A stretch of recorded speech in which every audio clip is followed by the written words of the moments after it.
હાલ આનંદીબેન પટેલને લઈને એક દુઃખદ સમાચાર સામે આવી રહ્યા છે।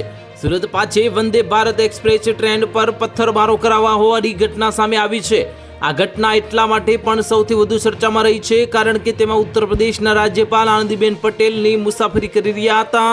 જો કે તેઓ ઘટનામાં સુરક્ષિત હોવાનું સામે આવ્યું હતું, પરંતુ આ મામલે એક શંકાસ્પદ આરોપીને અંકલેશ્વર આરપીએફ દ્વારા અટકાયત કરવામાં આવી છે અને પૂછપરછ ચાલી રહી છે। સાંજે 6:30 થી 7:45 વાગ્યાની આ વચ્ચે ઉત્તરાયણ અને કોસાડ વચ્ચે ટ્રેન નંબર 22-961 વચ્ચે ભારત એક્સપ્રેસ પર પથ્થરમારાની ઘટના બની હોવાનું સામે આવ્યું હતું અને આ મામલે જીઆરપીને જાણ કરવામાં આવી હતી અને અંકલેશ્વરની જે આરપીએફની ટીમને તાત્કાલિક સ્થળ પર મોકલીને એક શંકાસ્પદ વ્યક્તિની અટકાયત કરવામાં આવી છે અને હાલ તેની પૂછપરછ ચાલી રહી છે।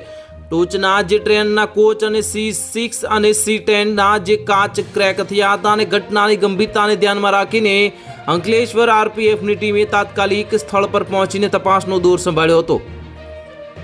આ ટ્રેન આસપાસ ચેકિંગ કરતા પોલીસને નશાની હાલતમાં ભટકતા આશરે 30 વર્ષીય એક શંકાસ્પદ યુવકની અટકાયત કરવામાં આવી હતી અને આ કૃત્ય માત્ર નશાની ધૂનમાં કરાયું હતું કે તેની પાછળ કોઈ સુનિયોજિત ષડયંત્ર છે તે દિશામાં તપાસ લંબાવવામાં આવી રહી છે અને તે સ્થિતિને કાબૂમાં લઈ સુરત અમદાવાદ રેલવે રૂટ પર પેટ્રોલિંગ હાલ સઘન બનાવી દેવાયું છે।